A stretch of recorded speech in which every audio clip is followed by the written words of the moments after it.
Salve, salve pessoal, e aí, tudo suave com vocês? Tomara que se por bolsonarista a coisa tá boa não. Vou trazer agora o testemunho aqui do ex-vice-presidente do Brasil, Hamilton Mourão. Eita, vai só de lembrar que os bolsonaristas quiseram fazer o 8 de janeiro na casa dele. Depois que Bolsonaro se refugiou lá nos Estados Unidos. Não sei se vocês lembram, amor, velho. Que o bolsonarista foi lá magoado. Mas deu certo não, os militares não deixou não invadir não. Só deixou invadir o Palácio do Planalto. Mas na hora de deixar invadir a casa de Mourão, eles não deixaram. Estranho, né?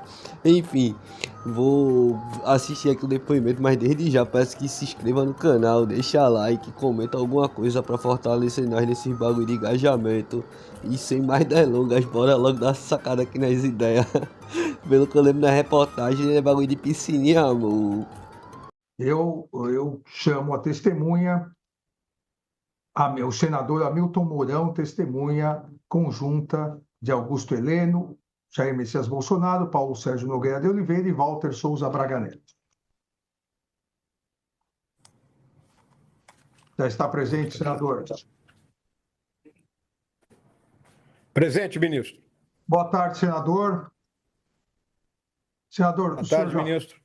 O senhor já foi qualificado, nome completo, profissão, endereço. Eu pergunto ao senhor se o senhor tem algum grau de parentesco com alguma das partes e qual a relação do senhor com as partes. Senhor ministro, não tem nenhum grau de parentesco e com as partes eu tenho amizade há mais de 40 anos com todos eles. Obrigado, senador. Eu passo desde já a testemunha para ser inquirida pelo doutor Matheus Milanês, advogado de Augusto Heleno Ribeiro Pereira. Muito obrigado, Excelência. Senhores presentes, senhor Procurador-Geral da República, excelentíssimo senhor senador Hamilton Mourão, boa tarde. Excelência, minhas perguntas serão bem breves a Vossa Excelência. Vossa Excelência chegou a participar de alguma reunião na qual foi abordada alguma minuta de estado de exceção? Não participei de nenhuma reunião onde tivesse sido abordado esse tipo de assunto. O general Heleno chegou a mostrar, ou mesmo enviar para Vossa Excelência, alguma minuta, e-mail ou texto que tratasse de estado de exceção? General Heleno em nenhum momento conversou comigo ou me enviou algum documento sobre estado de exceção. Alguma vez o general Heleno comentou, conversou, ou mesmo tocou no assunto de participar da suposta instituição de estado de exceção? Também repito que em nenhum momento o general Heleno tocou nesse tipo de assunto comigo. Perfeito. Vossa Excelência sabe dizer se o general Heleno manteve pessoas que eram de outras gestões do GSI, como, por exemplo, do presidente Temer, Dilma? É normal no Gabinete de Segurança Institucional que seja mantido pessoas que são de outra gestão, porque o Gabinete de Segurança Institucional ele tem uma conexão muito grande com as Forças Armadas. E a maioria dos seus integrantes são indicados pelas próprias forças. É importante aqui lembrar que o gabinete nasce pela evolução do que era a antiga Casa Militar da Presidência da República, juntada com a Secretaria-Geral do Conselho de Segurança Nacional, isso no governo do presidente Fernando Henrique, e o primeiro-ministro do GSI foi o general Alberto Mendes Cardoso, né, que era até aparentado do presidente Fernando Henrique. No início do segundo governo da presidente Dilma, o GSI foi extinto e, quando o presidente Temer assumiu, voltou a haver novamente o GSI. Então, sempre, de uma administração para outra, existem membros das Forças Armadas que são indicados pelas próprias forças que permanecem. Perfeito, excelente. Por fim, minha última pergunta seria se Vossa Excelência tem conhecimento de o general Heleno é uma figura respeitada e relevante dentro das Forças Armadas brasileiras. O general Heleno é um ícone da nossa geração. O general Heleno foi nosso instrutor na Academia Militar das Agulhas Negras, como tenente. Posteriormente, estivemos juntos, eu como instrutor, o general Heleno como capitão também na própria Academia Militar. Servimos juntos na Brigada de Infantaria Paraquedista, depois ele foi meu comandante no Comando Militar da Amazônia. O general Heleno é o primeiro colocado em todos os cursos que fez dentro do Exército, e não só por essa questão de ter esse conhecimento profissional, mas também por ser um homem que sempre deu o exemplo. Aquilo que ele exigia dos seus subordinados, ele exigia dele mesmo. E por isso, ao longo de toda a trajetória que ele teve na na vida militar, desde aluno do Colégio Militar até general de 4 estrelas, ele sempre se destacou e sempre foi extremamente respeitado por todos os seus pares e subordinados. Perfeito. Muito agradecido, senador. Estou satisfeito, Excelência. Oxi, isso é testemunha abonatória, né não? O cara é chamado só pra puxar saco. Não falou nada, não soube de nada. Oxi. É muita onda, dessa vez tá Bolsonaro ali em cima, se parece que tem uma foto de compassa dele ali atrás, bagulho estranho, suspeito. Doideira do caramba, esse rebeliante é uma viagem, né? Agradeço ao doutor Matheus Milanês e passo a palavra aos advogados, e desde já cumprimentando os advogados do réu Jair Messias Bolsonaro, os advogados Celso Vilardi, Paulo Amador, Cunha Bueno e Eduardo Ferreira. Boa tarde, senhor ministro. Boa tarde, procurador-geral da República. Boa tarde aos colegas. Boa tarde, senador. Boa tarde, Paulo.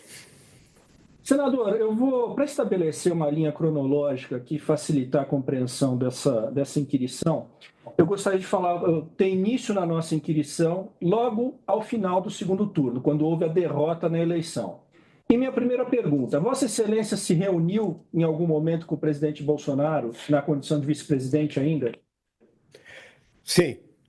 Imediatamente na noite que nós perdemos a eleição, eu tentei conversar com o presidente, mas naquele momento ele estava abatido pela derrota eleitoral, como todos nós ficamos. E no dia seguinte, né, que era uma segunda-feira, né, nós estivemos reunidos lá no Palácio do Planalto, avaliando, né, as causas daquela derrota, uma vez que julgávamos que tínhamos condições de ter vencido aquela eleição. Posteriormente, né, ao longo ali daquele período, tive alguns encontros com o presidente Bolsonaro, uma vez na Academia Militar das Agulhas Negras, na cerimônia de declaração de aspirantes, e posteriormente lá na biblioteca do Palácio Alvorada. Foram as vezes que eu conversei especificamente só eu e o presidente Bolsonaro.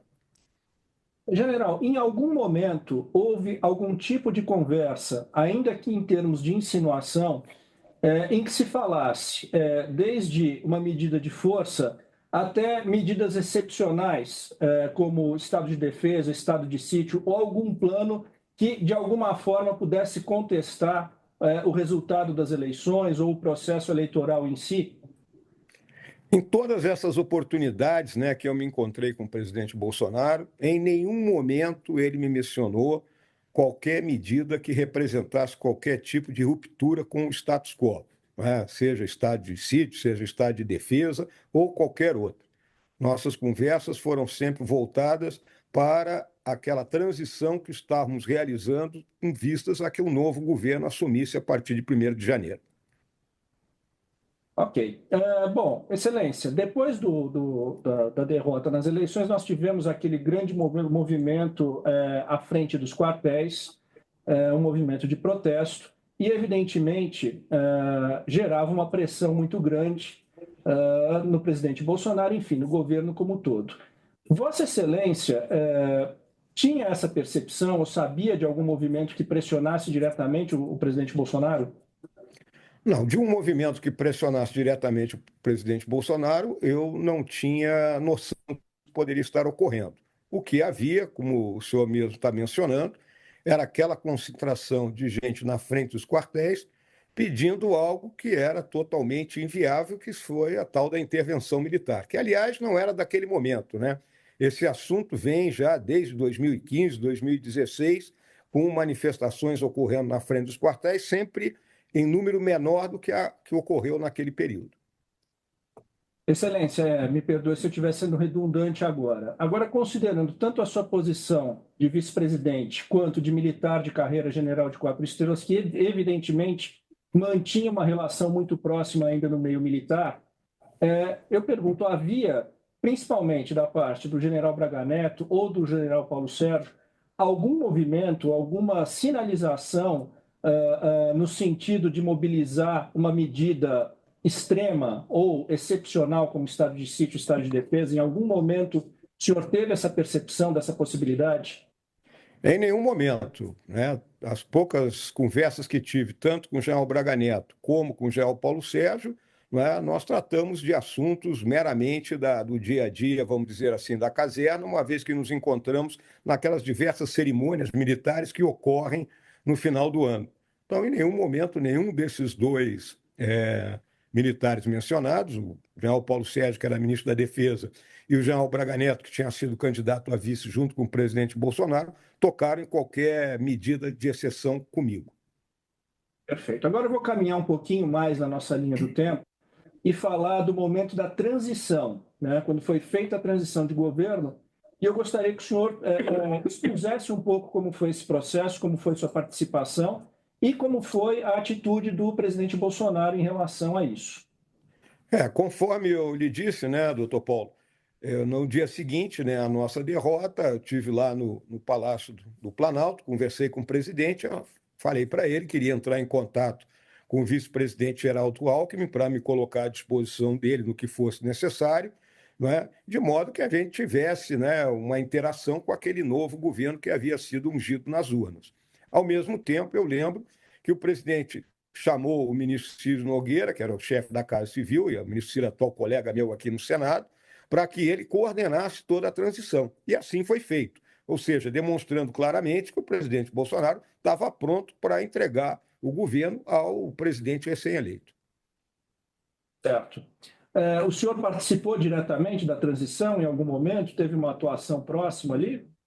Não, apenas junto ao vice-presidente Geraldo Alckmin, que eu recebi lá na vice-presidência da República, expus, né, qual era, vamos dizer assim, o organograma da vice-presidência, né, como ela estava constituída. A esposa dele foi ao Palácio Jaburu conversar com a minha esposa para saber como é que era o dia a dia lá do palácio, né, aquelas questões normais de uma casa que não pertence a nós, pertence à nação, né?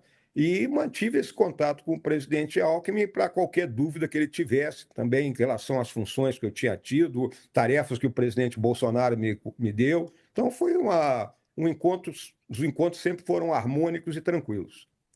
Em algum momento durante essa fase de transição, o senhor recebeu alguma demanda no sentido de criar alguma sorte de dificuldades a esse processo de transição, alguma coisa nesse sentido? Em nenhum momento.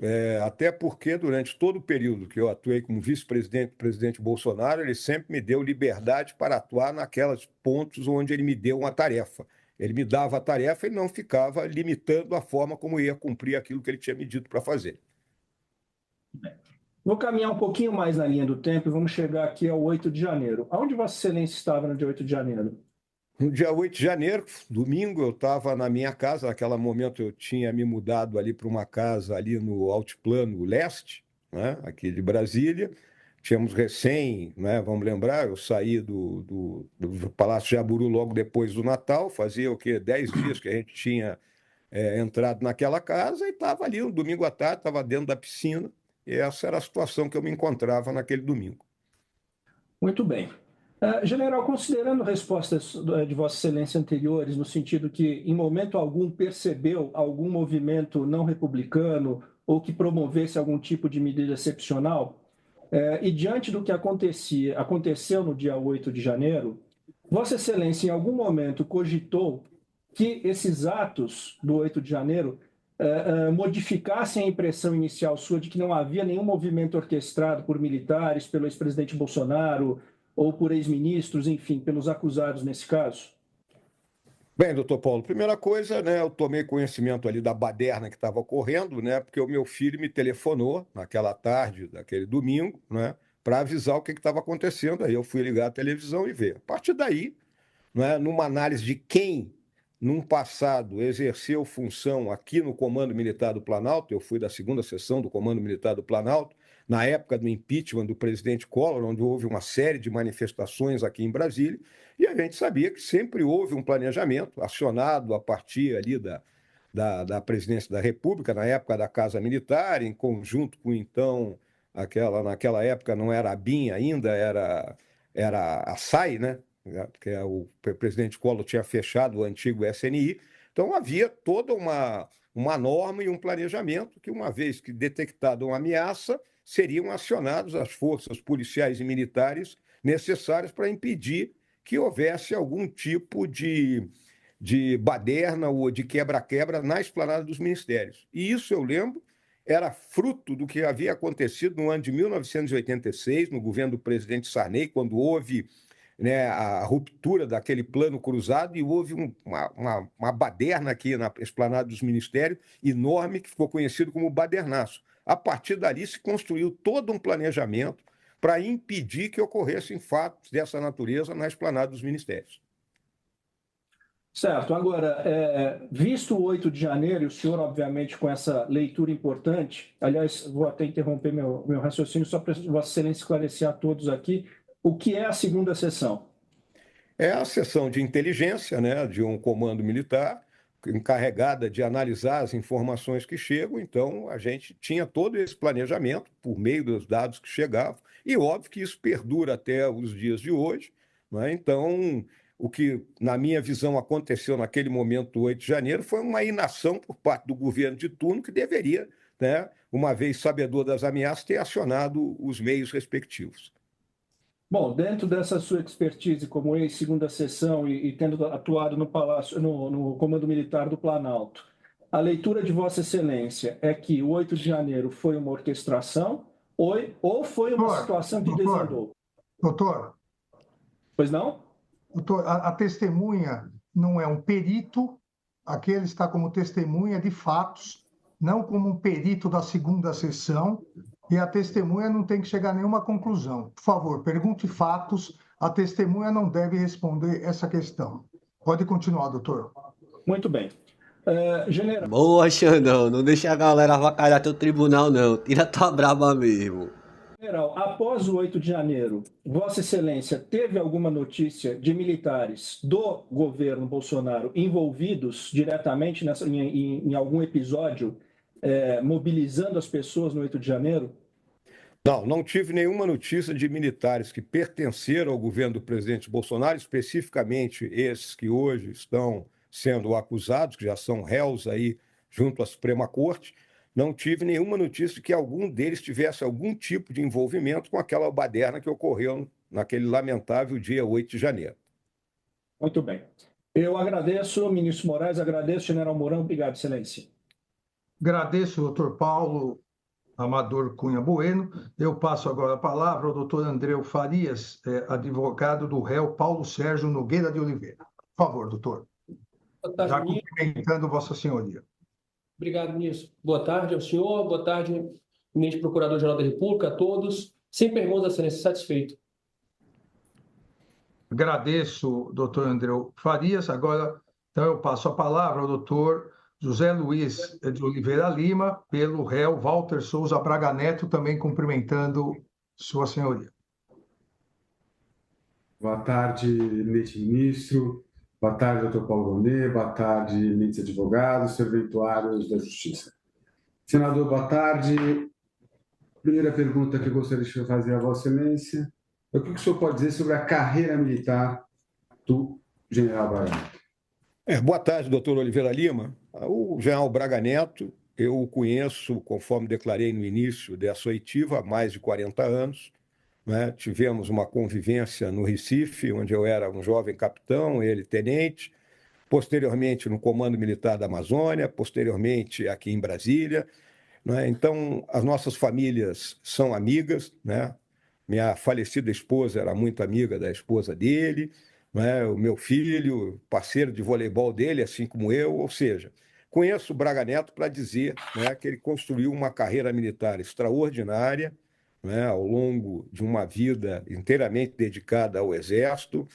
Ele ocupou os cargos extremamente relevantes, ele foi adido militar na Polônia, foi adido militar nos Estados Unidos, né? Foi comandante militar do leste, ele foi responsável ali por parte da Olimpíada, né, que tivemos em 2016. Ou seja, Braga Neto foi chefe do Estado-Maior do Exército, que é a função abaixo do comandante mais importante. Ou seja, é alguém que de cadete a general do Exército trilhou uma carreira extremamente profícua e brilhante. Como foi a relação do senhor com o general Braga Neto durante o governo do presidente Bolsonaro? O general Braga Neto era chefe do Estado-Maior do Exército ali no início da pandemia, em 2020. deveria passar para a reserva no meio daquele ano, pela força da nossa regulamentação, quando, acredito que foi ali em março, o presidente da República o convidou para integrar o governo como ministro-chefe da Casa Civil. Ele assume, naquele momento da pandemia, instala um gabinete de crise, né, para aquela situação difícil, e nós tínhamos muito contato, obviamente, fruto, né, da amizade que já nos unia, e ao longo desse período, né, de 2020 até final de 2022, mantivemos contato o tempo todo, seja ele como ministro da Casa Civil, seja depois como ministro da Defesa, seja depois como candidato a vice-presidente na chapa do presidente Bolsonaro. Você é específico, o segundo semestre de 2022. O senhor teve, quais foram os contatos que Vossa Excelência teve com o general Braga Neto? Bom, naquele momento, o general Braga Neto havia saído de cargo no governo, porque era candidato a vice-presidente na chapa do presidente Bolsonaro, e eu era candidato ao Senado pelo meu estado, pelo Rio Grande do Sul. Mantivemos contatos de avaliação vamos dizer, das campanhas que estavam sendo realizadas. O general Braga Neto esteve em campanha comigo no Rio Grande do Sul, na cidade de Gramado, ainda ali no primeiro turno, né, praticamente às vésperas da eleição, no primeiro turno. E depois mantivemos um contato ali entre o primeiro e o segundo turno, nas análises e nos pontos onde a gente julgava que deveria fazer um esforço maior no sentido de garantir a vitória da chapa Bolsonaro-Braga Neto. Depois que termina a eleição, continuamos a manter contato, né? Ele esteve algumas vezes lá no gabinete da vice-presidência, analisando ali a situação, aquele momento de transição, e foi esse o nosso papel até que termina o governo e depois o general Braga Neto segue seu destino. O senhor foi vítima de ataques na internet? Eu sou vítima constante de ataques na internet, né? Faz parte, eu vejo muitas vezes aqui do jogo político, obviamente que posições que a gente toma desagrada, lado A e lado B, né? Até posso colocar aqui, tem tom meio jocoso, porque tem uns que me acusam de eu ser agente da China, outros que eu sou agente da CIA, então tem que haver né, vamos chegar à conclusão a qual senhor eu ando servindo, né? Então, isso ocorre e eu procuro me munir da paciência necessária para a gente sobreviver a esses ataques. Uma vez, uma pessoa mais velha me disse que a paciência é igual o agasalho no inverno. Quanto mais a gente tem, menos frio a gente sente. A mesma coisa com a paciência em relação às ofensas. O senhor soube se esses ataques que o senhor sofreu, eles são ataques coordenados? Olha, existem até canais no YouTube destinados única e exclusivamente a me atacar. Mas a origem que o senhor pode dizer disso aí, eu tenho absoluta certeza que não parte em nenhum momento de companheiros meus que eu tive dentro do Exército. Parte dos grupos, né, que, vamos dizer assim, vicejam nesse pântano que é a rede social. Obrigado, senador. Obrigado, ministro Alexandre de Moraes. Agradeço, doutor José Luiz Oliveira Lima. Passo a palavra ao doutor Paulo Renato Garcia Sintra, advogado do réu Alexandre Ramagem Rodrigues. Boa tarde, excelência. Boa tarde aos demais presentes. Sem perguntas, excelência. Obrigado, doutor. Palavra agora ao advogado Demóstenes Torres, advogado do réu Almir Garnier Santos. Sem perguntas, excelência. Agradeço, doutor. Passo a palavra à doutora Mariana Kneip, pelo réu Anderson Gustavo Torres. Boa tarde, ministro. Boa tarde a todos. Sem perguntas. Agradeço. Passo a palavra ao doutor César Bittencourt, pelo réu colaborador Mauro César Barbosa Cid. Sem perguntas, excelência. Obrigado. Agradeço. Excelência, só um momento, por favor. Também pela defesa do Mauro Cid. Pois não, doutor Jair. Boa tarde, excelência. Boa tarde, senador. Fazer duas perguntas ao senador Mourão, por favor, excelência. Por favor. Boa tarde, senador. Boa tarde, doutor Jair. O senhor conhece o Mauro Cid, que era ajudante de ordem do presidente Bolsonaro? Conheço o Mauro Cid desde que ele tinha 2 ou 3 anos de idade, doutor Jair. O senhor mantinha contato quando ele era ajudante de ordens com ele na presidência? Praticamente todos os 4 anos tivemos contato diuturno, né? Ele pela função de ajudante de ordem do presidente da República, né? Oficial da arma de artilharia, o pai dele, meu amigo de longa data, o avô dele foi meu comandante quando eu era cadete. Então, existe toda uma história entre a minha pessoa, a família do Mauro Cid, e eu via, né? Ele é praticamente 1 ano mais novo que o meu filho, eu via com mais um filho, que a gente, os filhos que a gente tem na vida militar, né? Nesse período de convivência na presidência da República, o senhor considera o tenente-coronel Mauro Cid um militar obediente, hierarquicamente leal? Em absoluto. Sempre ele se comportou da forma como nós aprendemos dentro do Exército Brasileiro. E ele até pela linhagem que carrega, né? Então, sempre muito respeitoso, tratando a todos, né, de forma respeitosa, independente da função que ele tinha, do acesso que ele tinha ao presidente da República, né? Então, não tem nenhum senão para dizer da forma como ele se comportou ao longo dos 4 anos em que foi ajudante de ordem do presidente Bolsonaro. Muito obrigado, senador. Obrigado, excelência. Agradeço, doutor Jair. Passo a palavra ao Procurador-Geral da República, professor Paulo Gonet. Tô dizendo, esse bicho aí foi chamado só pra ficar babando os outros. Oxi, tinha nem pra que ter ido. Boa tarde, ministro relator. Boa tarde a todos. Boa tarde, senador Mourão. Boa tarde, doutor Gonet. Está estabelecido que houve algumas reuniões depois do segundo turno em que foram discutidos assuntos relacionados com possível quebra da normalidade, a apresentação de documentos, considerandos, projetos, minutas de decretos extraordinários. O senhor foi convocado para alguma dessas reuniões, senador? Doutor Gonet, não fui convocado para nenhuma reunião, assim como também não tomei conhecimento de que essas reuniões estivessem ocorrendo. Fui tomar conhecimento depois, aí que foram divulgadas pela imprensa. O senhor já me respondeu uma outra pergunta.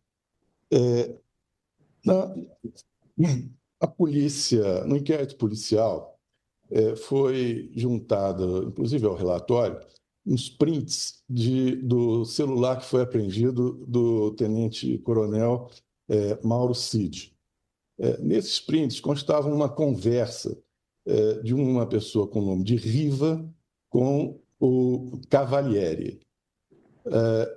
O Riva diz o seguinte: estou escutando a história do Mourão e estou abismado. E vários os aqui. Fora os outros generais. Na reunião com o 01, era a modo como o presidente Bolsonaro era chamado, falando que o Peru era logo ali. O Peru tinha sofrido um episódio de golpe frustrado, né, no dia 7 de dezembro. Aí ele continua: rasgaram o documento que o 01 assinou. Mais adiante, nesse mesmo print, esse personagem Riva diz: o almirante Garnier é patriota, tudo em caixa alta. Tinham tanques no arsenal prontos. E o Cavalieri responde: para mim, o 01 tinha que ter rompido com a MB. Rompido com a MB não é se distanciar com a Marinha Brasileira, mas era rompido com a ordem estabelecida, se valendo da Marinha. Que o Exército e a FAB iriam atrás. O senhor se lembra de alguma reunião de que o senhor participou em que esse tema foi discutido sobre a assinatura de algum documento que foi rasgado? O senhor se lembra de ter dito para o presidente Bolsonaro alguma coisa sobre advertência quanto a aventuras golpistas? Em absoluto, doutor Gonet. Esse diálogo aí é mais aquelas fantasias que circulam aí pela internet. Eu desconheço quem é esse cidadão de alcunha Rivas. assim como o outro militar, o tenente-coronel Cavalieri, se eu não me engano. Né? E em nenhum momento, né, eu fui apresentado a alguma minuta, né, que seja de alguma medida de exceção. Então, obviamente, esse texto aí ele é totalmente fake, vamos colocar assim. Porque o tenente-coronel Mauro Cid, ele confirma a existência dessa reunião, diz que foi mais ou menos assim mesmo que tinha acontecido. E aí ele resolve gravar um áudio. Mas o senhor está negando que isso tenha acontecido? Totalmente. Essa reunião, com minha presença, né, não aconteceu. Eu não tive presente em nenhuma reunião dessa natureza. O tenente-coronel Cid, pelo que o senhor disse, é um mentiroso? Não posso dizer que ele seja mentiroso, até porque eu não tive acesso, né, a isso que ele disse. Perfeito. Mais alguma coisa? Eu estou satisfeito. Muito obrigado, senador. Eu estou satisfeito, ministro relator. Agradeço ao procurador-geral. Senador, eu tenho também uma questão para fazer ao senhor, para esclarecer algo que está nos autos. Há uma prova juntada nos autos, e também há depoimentos, de que uma conversa entre o tenente-coronel Cid e o coronel Câmara, então assessor especial da Presidência da República, em que eles dizem, em um determinado momento, que também estariam monitorando o senhor, porque temiam que o senhor viesse a São Paulo se encontrar comigo. E nós dois sabemos que o senhor nunca veio a São Paulo se encontrar comigo. Mas eu gostaria de saber se o senhor ficou, à época, sabendo de um eventual monitoramento, e dizem ele, por ordem do presidente Jair Bolsonaro. Se o senhor ficou sabendo desse monitoramento? Não fiquei, ministro, até porque não fiquei sabendo, né? E nunca me preocupei também com isso, porque os meus atos eram todos públicos, né? Publicados na agenda, que era divulgada diariamente. Qualquer deslocamento que eu fizesse, eu fazia em avião da Força Aérea, né? Com toda a divulgação. Portanto, eu desconhecia que isso poderia ter acontecido. Não haveria a mínima necessidade, então, desse monitoramento em relação ao senhor como vice-presidente da República? Em absoluto, até porque se eu tivesse que me encontrar com Vossa Excelência, eu falaria para o presidente Bolsonaro, vou conversar com o ministro Alexandre de Moraes, nós não temos nada a esconder, não somos dois bandidos. Exatamente, senador. Obrigado, senador. Agradeço a presença do senador Hamilton Mourão aqui, e a testemunha está dispensada. Muito obrigado, uma boa tarde e um bom fim de semana para o senhor. Boa tarde e um bom fim de semana, ministro. Obrigado. Pronto, agora o bolsonarista vai se sentir traído de novo com o Mourão. Disse que Xandão não é bandido, agora o bolsonarista pira. Que onda do caramba, meu irmão. Esse bicho aí é só testemunha abonatória, era pra ter sido nem aceito na real. Isso aí é meu ponto de vista, né? Enfim, vou encerrar já o vídeo por aqui. Por favor, se inscreve no canal, deixa like, comenta alguma coisa aí pra ajudar nós em engajamento. Na dúvida que comentar aquele bom e velho sem anistia, paga o piste. Esse ano vai ser muito churrasco pra nós. Eu creio na prisão de Bolsonaro. É fogo no gado, papai. Inscreva-se, curta e compartilhe. E se possível, manda um Pix. Estou precisando muito e só o Bolsonaro que não precisa recebeu. Até a próxima!